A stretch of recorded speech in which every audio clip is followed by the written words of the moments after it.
Lady from the 12th on concurrence.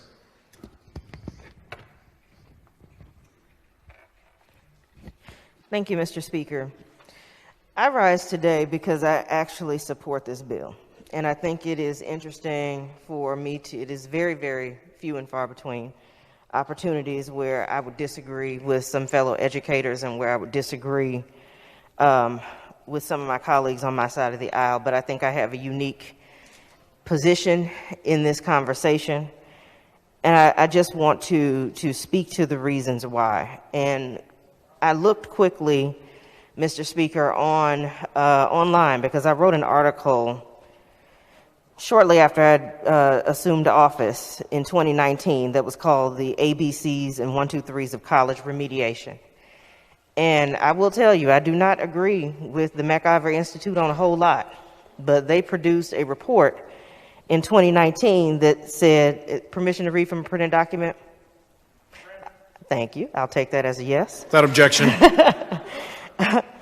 According to the MacIver Institute, and this was back in 2019, based on 2018 data, it stated that 50% of the high schools who received 5 stars on Wisconsin's 2018 report cards graduated students who needed the remedial classes. On average, Wisconsin's best high schools graduated students where 21% of them needed to be remediated when they entered the UW system. These students came from all over the state: Brookfield, Tomahawk, Shorewood, Kenosha, Milwaukee, and many others. So let's just put this to bed right now that this is just an MPS problem. And yes, I graduated from MPS. Everybody who graduated from an MPS school, raise your hand. Okay, Janelle, raise yours too. Thank you. Okay, so we can get that part out of the way, because there was some sting about how many of us graduated from MPS. I'm done with that conversation today. What I am talking about with this bill is making sure the students actually have screeners in front of them, and teachers have the ability to screen their students and get them some individualized plan, not saying it has to be an IEP, but actually utilize something that they already do, and a lot of times some of them do. They utilize programs like Achieve 3000, but those are programs, and iReady and other things like that, to help students catch up. In my opinion, this bill is to not get you to the catch-up point. This is catching you once you get to the door of a school and you have come to that door of that schoolhouse ill-prepared. And we continuously push students and allow them to go through, and we know they cannot read at grade level. We know it. So let's not act like we don't have an issue. I work in a middle school in Madison. If I weren't here, I'd be there.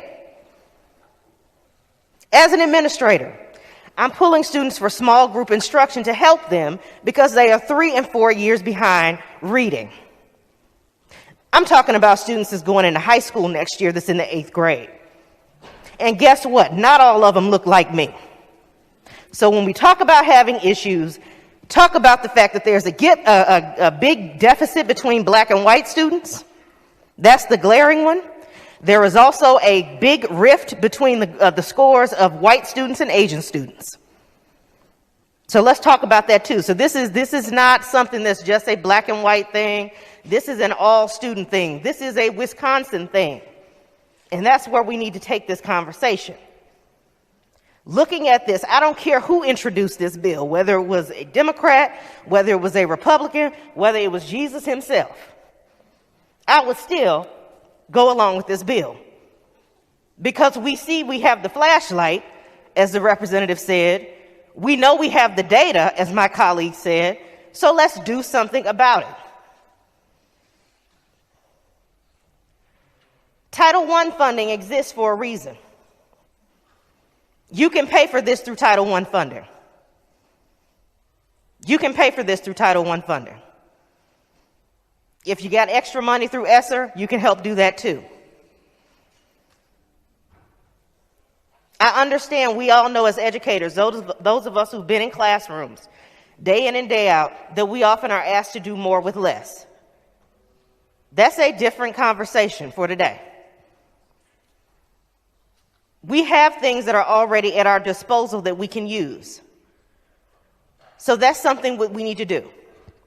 So when we look at this, we're talking about levelized reading instruction. You can help by utilizing these things that we have. The screeners do not take long.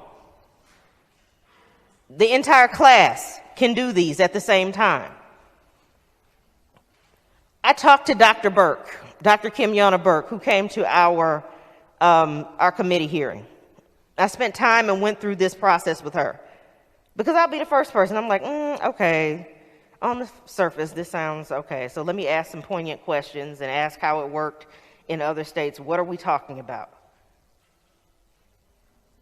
So going through this process and actually talking with her, I'm understanding that this is not considered a panacea to solve the fact that all children can't read.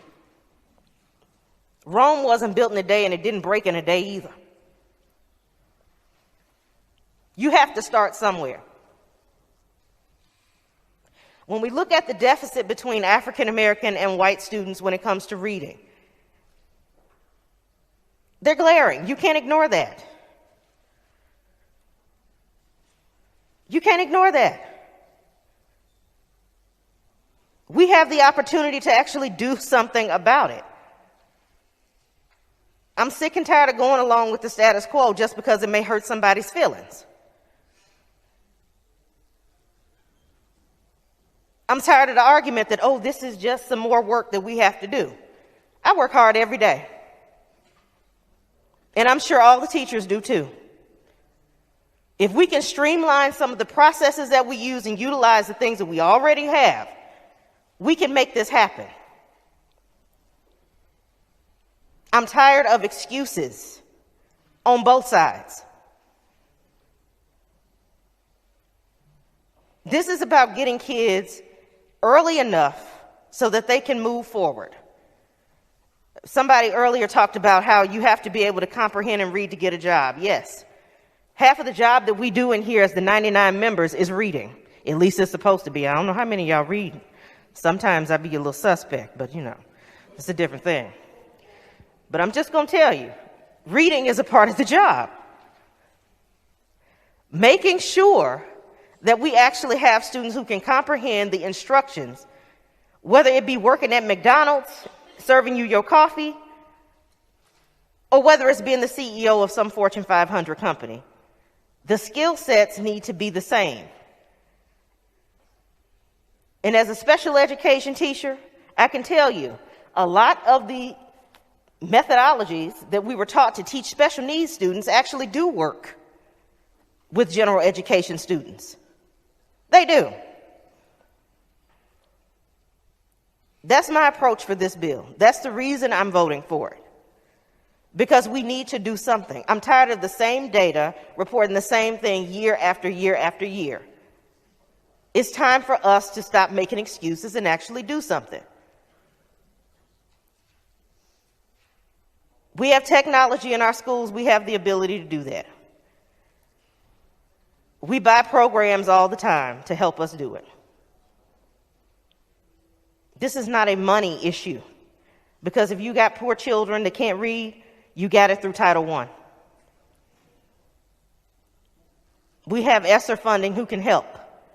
Yes, we only get that for a limited amount of time.